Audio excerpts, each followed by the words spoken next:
안녕하세요. 삼원북수 승강기 기능사 용쌤입니다. 이제 승강기 요소 측정 및 시험, 측정 시험인데 주로 기계적인 측정하고 정기적인 측정 두 개가 나오겠죠. 그래서 우리가 기계적인 측정은 보통 길이라든지 이런 걸 재는 버니어 캘리퍼스, 마이크로미터가 나올 거고, 전기 측정기는 이제 전압계, 전류계, 뭐 이런 거 매거나 이런 게 나올 거예요. 그래서 그 측정에 대한 기본적인 내용에 대해서 알아볼 겁니다. 자, 일단 제일 먼저 나온 게 버니어 캘리퍼스인데, 일단 용도는 얘는 어떻게 돼? 용도는 우리가 요 안쪽으로 재는 게 뭐다? 내경, 외경이죠. 외경, 외측 지름입니다. 요 안에 집어넣으면. 반면에 요렇게 양쪽에다 걸리도록 넣으면 이게 뭐가 돼? 내경이죠. 그 다음에 요 끝에 가보시면 이렇게 해서 튀어나온 부분이 있는데, 요 부분을 이렇게 밀어 넣는 부분이 깊이를 잴 수 있어요. 그래서 내경, 외경, 깊이를 다 잴 수 있습니다.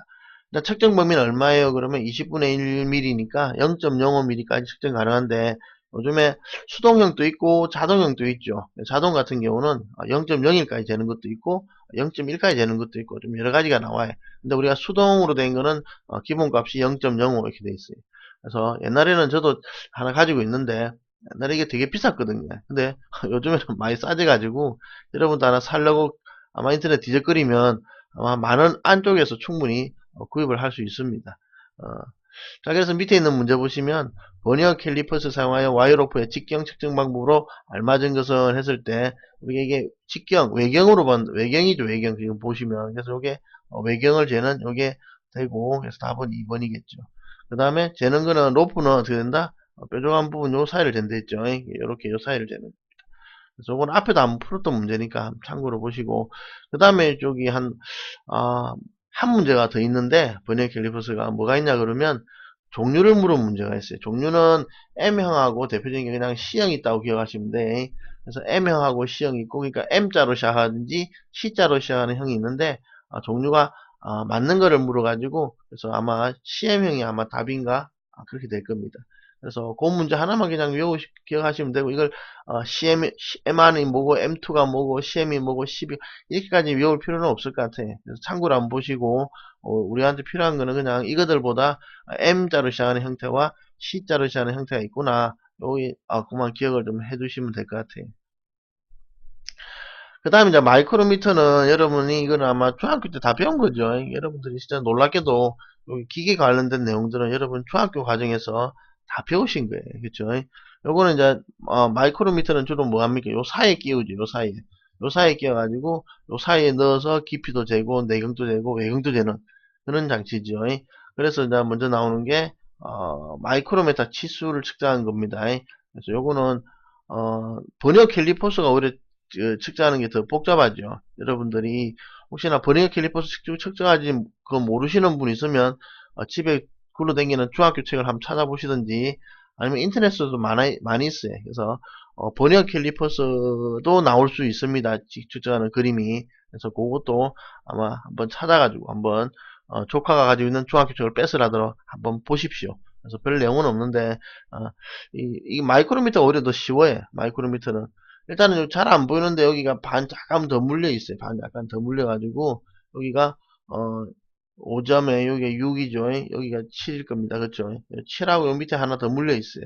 7.5 7.5가 돼. 그래서 7.5까지 물려 있는 중이고, 그 다음에 여기 7.5 약간 더 간 거예요. 그럼 그림이 좀 그랬는데 어디만 갔을 때 가운데 있는 35까지 갔죠. 여기다가 이제 0.35를 더하는 거예요. 이렇게. 그래서 총 값이 얼마? 7.85가 나오죠. 답은 4번 이렇게 됩니다. 여기 밑에가 하나, 제가 분명히 그려 넣은 것 같은데, 이 그림이 어떻게 날아갔는지 잘 안 보여. 딱 붙어가지고. 그래서 밑에 줄이 하나 더 있습니다. 예. 그 다음에 이제 하이트 게이지하고 높이 재는데, 이건 딱 보시면 버니어 클리퍼스를 세로 이렇게 세워서 높이를 재는 거예요. 그죠? 그래서 금 꺾기는 내가 금을 끌 수 있는 부분이 붙어 있어요. 측정면에서. 그런 기능도 있고, 그 다음에 우리가 다이얼 게이지는 딱 보면 알겠지만, 여기가 측정자가 저희 이런 식으로 하다가 저희 이런 식으로 하다가 이렇게 파진 이런 부분이 있다고 가정했을 때, 말 그대로 요 면에다 얹어놓고 쭉 가다 보면 요 부분이 요 부분이 폭 빠지겠죠. 폭 빠지면 이 바늘이 막 움직일 겁니다. 그쵸? 그런 거 가지고 우리가 보통 평면 검사할 때 쓸 수 있어요. 평면. 그러니까 평평한지 아니면 평면에 움푹움푹한 부분이 있는지. 그렇죠? 반면에 원 같은 경우도 마찬가지. 원에다가 중심에 연결해 가지고 이렇게 원을 돌릴 때 역시 이렇게다가 이렇게 딱 갖다 대놓으면 이게 반지름하고 똑같으면 계속 동그라니까 이 눈금이 움직이지 않겠죠. 그래서 원을 검사할 수도 있어요. 이걸 갖다가 원통의 진원도라고 부릅니다. 그렇죠? 그래서 우리가 원통의 진원도, 이게 중심이 맞는지, 그쵸? 그 다음에, 평행도, 그쵸? 평평한지, 이런 걸 주로 재는 게 뭐다? 또는 흔들림 정도를 재는 게 다이얼 게이지 이렇게 나온 거예요. 그쵸? 길이를 재는 그런 건 없는 반면에, 평평한지 아니면 울퉁불퉁한지, 그런 걸 주로 재는 겁니다. 그 다음에 이제 서피스 게이지는 주로 이거는 높이 값을 재놓고 여기다가 이제 금을 끓는 용도로 쓸 수 있어요. 그렇죠?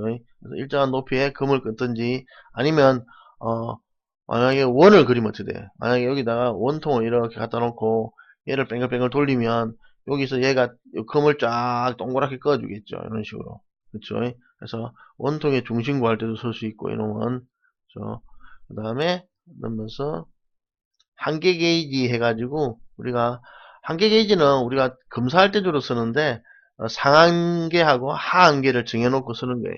그래서 보통 우리가 제품을 만들 때 제품이 만약에 10cm 짜리다 이렇게 나왔을 때 9.8보다는 커야 되고 10.02보다는 작아야 된다서 이 오차가 플러스 마이너스 이 정도 나오죠.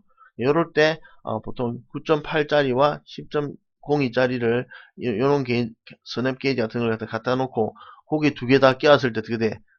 그 안에 들어와야 되죠. 요 안에 통과하면 되죠. 그래서 요 안에 통과가 되면 요거는 9.8보다는 크고 10.02보다 작으니까 우리는 9.8짜리하고 10.02짜리 이 한계 게이지를 만들어 가지고 두 개를 이렇게 대보면 되겠죠. 그럼 그 안에서 플러스 마이너스 2cm 정도, 0.2cm 정도 오차를 가지는 제품을 만들 수 있겠죠. 이런 경우에 쓰는 게 한계 게이지라고 보시면 돼요. 시험에 나온 적은 없고. 그 다음에 이제 오차가 있는데, 오차는 우리가 측정할 때 참값은 거의 구하기가 불가능합니다. 그래서 우리가 참값은 알 수가 없기 때문에 요 측정치하고 이 참값 사이에 발생하는 차이를 보통 오차라 불러요.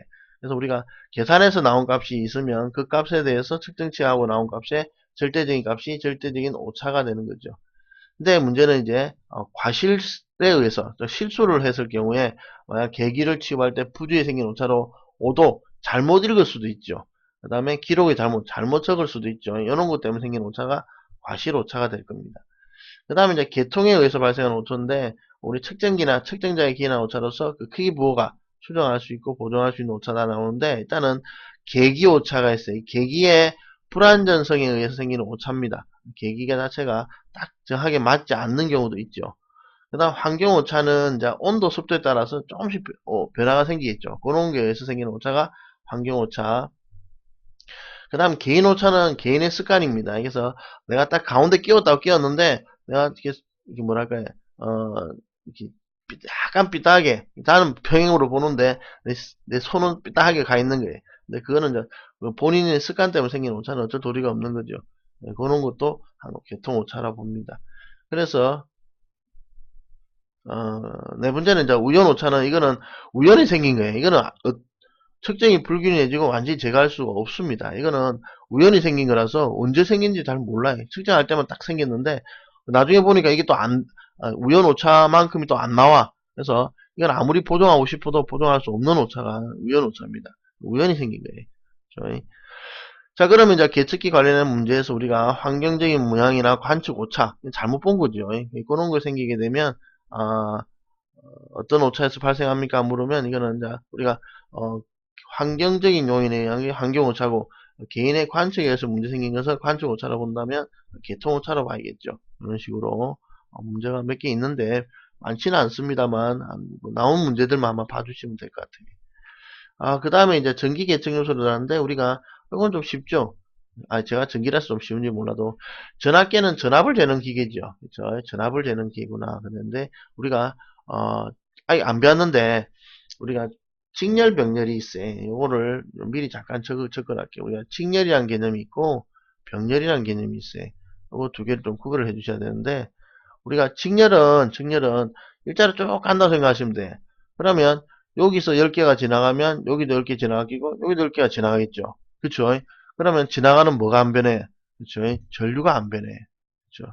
그래서 우리가 직렬은 뭐다? 전류가 일정하구나 라는 사실을 기억을 해주셔야 돼. 반면에 병렬은 가다가 이렇게 갈라진 거예요. 갈라진 거. 갈라졌으니까 들어가는 물하고 여기 나오는 물, 여기 나오는 물, 여기 나오는 물 다 다르겠죠. 전류는 달라요. 전류는 다른데 여기서 들어가는 힘이나 나눠진 힘은 똑같겠죠. 그래서 우리가 병렬은 이쪽과 이쪽에 가해지는 전압이 동일합니다. 그래서 우리가 병렬은 전압 일정으로 좀 기억을 해 주셔야 돼요. 요거는 여러분들이 좀 외우는 범위에서 좀 기억을 좀 해줍니다. 직렬은 뭐가 일정하다? 전류가 일정하다. 병렬은 뭐가 일정하다? 전압이 일정하다. 즉 쉽게 말하면 직렬은 앞부분이 1A면 가운데도 1A고 끝에도 1A. 그래서 1A, 1A, 1A라고 생각하시면 되고 반면에 병렬회로는 여기에 만약에 10V, 여기 끝에 걸리는 게 10V라면 여기 걸린 것도 10V, 여기 걸린 것도 10V, 여기 걸린 것도 10V라고 생각하시면 돼. 그래서 우리가 집 구조는 어떻게 돼? 집은 우리가 큰 방에도 콘센트에 220이 꼽히죠. 작은 방에도 콘센트에 220이 꼽히죠. 그러면 우리가 집은 다 무슨 구조다? 무슨 구조에 병렬로 봐야겠죠. 무슨 말인지 이해가죠? 전압이 다 같잖아요. 집집마다. 그죠? 그래서 이 방 저 방 할 것 없이 모든 콘센트가 다 220이니까 전압이 다 같구나. 그러면 병렬 구조구나. 이런 것을 여러분이 알 수가 있어요. 그래서 우리가 보통 배선도를 그릴 때 병렬 모양으로 주로 그립니다. 자, 그래서 우리가 전압계는 다시 돌아와서 우리 전압계는 전압을 재는 기계예요. 전압을 재는데 전압이 변하면 돼, 안 돼? 안 되잖아요. 그쵸? 전압이 일정한 병렬로 하는 거예요. 그쵸? 반면에 전류계는 전류를 재는 기계입니다. 전류를 재는데 전류가 변하면 돼, 안 돼? 안 되잖아요. 그럼 전류가 일정한 거는 직렬이었죠. 요렇게 기억하시면 좀 나으나요? 이렇게 기억을 좀 해둡니다. 이걸 어렵다기보다는 외우는 게 관건이기 때문에 내가 안 헷갈리고 외우시면 돼. 반면에 이제 뒤에 나올 건데 자, 전압계에 대한 설명으로 옳은 거 문제를 먼저 한번 풀어보죠. 자, 부하고 병렬로 연결한다. 그쵸? 병렬로 보면 됐어요. 직렬은 뭐다? 전류계가 직렬이었어요. 그 다음에 전압계는 극성이 없다. 그런데 우리가 전압을 교류를 재겠죠. 맞아요. 아니죠. 직렬도 잴 수 있죠. 전압계는. 그쵸? 그러면 극성이 있는 경우와 없는 경우 두 개 다 있죠. 반면에 교류 전압계는 극성이 없죠. 근데 직류는 우리 건전지를 봐도 알겠지만 이쪽이 플러스 이쪽이 마이너스라는 걸 알 수 있죠. 그래서 우리가 직류는 극성이 있습니다. 직류는 그 다음에 이제 배울기로 넘어가는데 이 배울기 식을 여기에 참 여러분들이 또 헷갈릴 수 있기 때문에 아예 식을 버리고 식 없이 계산한 걸 설명을 드릴게요. 자, 우리가 배울기는 뭐냐 그러면 전압계가 있어. 전압계가. 근데 전압계가 자기 전압보다 더 큰 전압을 재고 싶어요. 그래서 전압의 측정 범위를 확대합니다. 그러면 전압이 바뀐 거예요? 안 바뀐 거예요? 전압이 바뀌었죠.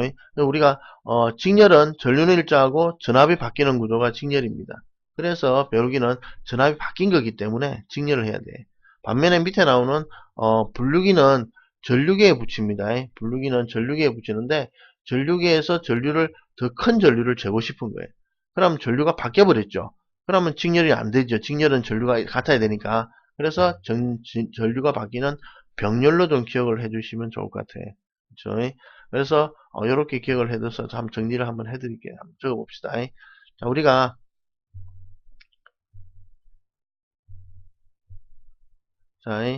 우리가 전압을 잽니다. 그럼 뭐가 있어요? 그렇죠? 우리가 전압계를 쓸 거예요. 우리가 전압을 재는 기계는 전압계입니다. 이 전압계는 전압이 변하면 돼야 안 돼요? 안 되겠죠. 전압을 재는데 전압이 변하면 안 되잖아요. 그래서 전압이 일정한 병렬을 쓸 겁니다. 근데 이 전압계 측정 범위를 키웁니다. 그러니까 우리가 100V 재던 걸 200V 재든지 300V 재든지 해서 더 큰 전압을 재고 싶어요. 그러면 이거를 배율기라고 불러요. 그래서 배율기를 붙이는데 이 배율기는 전압이 바뀌어가지고 붙여서 바뀌어야 되죠. 바뀌어야 되니까 이번에는 병렬이 아니고 직렬로 붙이는 거예요. 이렇게 기억을 해둡니다. 그 다음에 이 배율기를 내가 10배를 재고 싶어요. 원래 전압의 10배를 재면 원래 전압계가 있었죠. 얘가 1배를 재고 있겠죠. 그럼 나머지 나는 몇 배만 재주면 돼. 배율기를 9배짜리 저항을 붙여서 재면 됩니다. 9배 저항을 붙이는 거예요. 반면에 100배를 재고 싶어요. 100배를 재고 싶으면 어떻게 돼? 한 배는 전압계가 저들이 가지고 있죠. 그럼 나는 99배의 저항을 붙인 배울기를 쓰면 되는 거예요. 만약에 25배를 재고 싶어요. 그러면 한 배는 누가 된다? 전압계가 재고 있어요. 그럼 나는 나머지 24배짜리 저항을 붙여서 24배만 배울기에 커버를 해주면 되겠죠. 무슨 말인지 아시겠죠? 이렇게 외우시면 이 식을 안 외워도 돼. 이렇게 계산하면. 반면에 전류계가 있어요, 이제. 우리가 전류계는 전류를 재는 기계를 했죠. 이 전류계는 전류를 잴 때 전류가 바뀌면 안 되니까 직렬로 연결해야 됩니다. 예, 직렬은 전류는 일정하고 전압이 바뀌는 구조거든요. 그런데 이거 갖다가 더 큰 전류를 재고 싶으면 이번에는 분류기를 써야 돼요. 왜 분류기냐 그러면 전류를 나눠야 되기 때문에 분류기예요. 이 분류기를 쓰게 되는데 이 분류기는 전류가 바뀌었죠. 그러니까 당연히 병렬로 해야만 전류가 바뀝니다. 그렇죠? 그래서 요거 헷갈리지 않게 좀 기억을 해주시고 그 다음에 분류기도 10배의 전류를 잴 수 있어요. 그러면 한 배는 누가 가져가요? 그러면 이 전류기가 자기가 한 개는 가져가는 거예요. 그럼 나머지 9개 남죠. 9개가 9분의 1배 저항이 됩니다. 그렇죠? 왜 이렇게 9분의 1배 되냐면 이 전류잖아요. 전류하고 저항은 반비례잖아요. 그렇죠? V 꼴 IR에서 반비례입니다. 아직 안 배웠는데 일단은 우리가 V는 IR식을 나중에 볼 거예요. 그래서 전압하고 저항은 비례고 전류하고 저항은 반비례입니다. 그래서 요거는 전압이기 때문에 비례 관계를 성립해서 그대로 가져가고 얘는 반비례이기 때문에 반비례 관계 성립해서 뒤집어지는 거예요. 그럼 똑같이 100배를 재고 싶어요. 그러면 한 배는 누가 먹어요? 원래 있던 전류계가 한 개를 먹죠. 한 개를 먹기 때문에 남은 게 99배인데 얘는 반비례이기 때문에 99분의 1배 저항을 붙입니다. 그렇죠? 그 다음에 만약에 25배 전류를 재고 싶어요. 그러면 25배를 재려면 한 배는 전류계가 먹죠. 그러면 24배가 남아요. 근데 반비례이기 때문에 24분의 24분의 1배 저항을 붙이는 거예요. 되게 쉽죠, 이렇게 외우니까. 그렇죠? 계산식 필요 없잖아요. 그렇죠? 이렇게 외우면 계산식 없이도 여러분들이 외울 수가 있을 겁니다. 그래서 요 내용을 좀 적어서 정리를 하나 해두시면 좀 나을 겁니다. 자, 그럼 밑에 있는 문제를 한번 풀어보죠. 자, 전압계의 측정 범위를 7배로 할 때 배울기 저항은 전압계 내부 저항이 몇 배가 돼야 되느냐 물었어요. 자, 전압계를 7배를 크게 재려고 그래. 그러면 이 전압계가 원래 한 배를 먹어버려요. 원래 있던 자기 것만큼은 가지고 가겠죠. 그럼 남은 게 몇 배 남아요? 6배만 재주면 되죠. 6배의 저항을 붙이는 거예요. 답은 2번. 쉽죠, 이렇게 하면. 계산식을 외울 필요가 없어요. 이렇게 외우시면 계산식 없어도 외워줍니다. 그렇죠. 만약에 이걸 전류계로 문제를 바꾸면 어떻게 해? 전류계에는 측정 범위를 7배로 할 때 분류기로 바뀌겠죠. 분류기 저항은 몇 배로 해야 돼요? 그러면 얘는 이제 6분의 1배가 됩니다. 무슨 말인지 알겠죠? 반비례니까. 이렇게 바뀌는 걸로 기억을 좀 해주시면 될 거예요. 안 그러면 이거 안 하고 그냥 식을 외우려면 옆에 있는 식을 외우실 분은 식을 외우셔도 됩니다. 그렇죠? 저도 저는 식을 안 외우거든요, 솔직히. 안 외우고도 문제는 다 풀어요. 그래서 그 내용은 여기 옆에 보시면 참고해가지고 제가 적어놨어요. 그래서 이거 한번 쭉 읽어보시고 보시면 되고, 밑에 맞는 분류기도 여기다 쭉 적어놨습니다. 그래서 이 내용을 한번 읽어보시면 될 거예요. 그 다음에 이제 절연저항을 재는 기계가 있죠. 우리 저 앞에, 우리 뭡니까? 보수 쪽인가? 이거 안전점검 쪽인가 보면, 절연저항을 재기 위해서 매거를 쓴다고 그랬어요. 이게 매거라는 이름이 메가옴을 재는 기계입니다. 단위들이 전부 다 얼마다? 메가옴으로 되어 있어요. 메가옴. 그래서 메가옴을 재는데, 이 메가옴은 100만 옴이기 때문에 굉장히 큰 저항이랬죠. 그래서 고저항이라는 개념을 가지고 있고, 이 고저항을 재는 이유는 우리가 절연은 전기가 통하지 않는 걸 목적으로 한다 했죠. 그래서 우리가 대지의 절연저항을 재는데 여기까지는 안 외우셔도 될 것 같아요. 이게 옛날 시험 문제는 나설지 몰라도 이건 전로와 대지 간의 절연저항은 좀 우리 시험에 잘 안 나올 거예요 아마. 그래서 참고로 그냥 보면 150V까지는 0.1메가옴, 300까지는 0.2메가옴, 400까지는 0.3메가옴, 그 이상은 0.4메가옴 이렇게 돼 있어요. 그래서 순서대로 150, 300, 400 이렇게 외우시면 됩니다만 이거는 시험에 나올 가능성이 좀 드물지 않나 생각이 들어요. 그 다음에 전력계법은 1전력계법부터 3전력계법까지 있고 그 다음에 3전압계법도 있고 3전류계법도 있고 여러 가지가 있는데 일단은 시험에 나온 적은 없습니다. 그래서 그냥 이름 정도만 기억하고 넘어갑시다. 그 다음에 멀티테스트 해가지고 우리가 전압도 재고 전류도 재는 기계들 있죠. 우리가 보통 테스트하기 이렇게 부르는 있는데 이쪽에 일하시는 분들은 아마 알 거예요. 그래서 잴 수 있는 게 뭐냐 그러면 직류 전압을 잴 수 있고 직류 전류를 잴 수 있고 교류 전압은 잴 수 있는데 교류 전류는 못 잽니다. 그 다음에 저항을 재주요. 이렇게 해서 기본적으로 잴 수 있는 게 나오고 마지막 접지저항계가 있어요. 우리가 접지할 때 접지장이 얼마 나오냐 재는 기계인데 보통 접지저항계를 영어로 어스테트라 불러요. 그래서 같은 말입니다. 접지저항계, 어스테트 같은 말이고 대신에 이제 접지장을 잴 수 있는 또 다른 기구가 있는데 그 이름이 콜라우시 브릿지. 그래서 전기기능사 쪽에는 되게 잘 나오는 이름들인데 여기까지는 잘 안 나올 것 같아요. 우리 승강기 쪽에서는. 그래서 봉 3개를 땅에 박아가지고 접지장을 재는 기계가 콜라우시 브릿지라는 게 있습니다. 그래서 그냥 참고로 이런 게 있구나라고 생각하시면 될 거예요.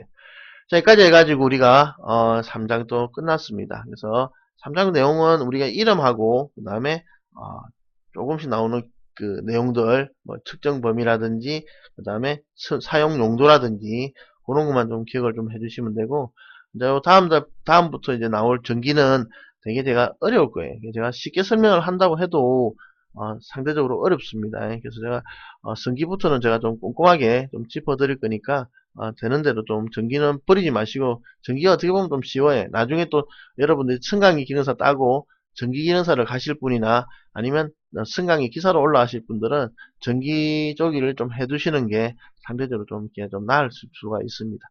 자, 여기까지 하고 그러면 고생하셨습니다.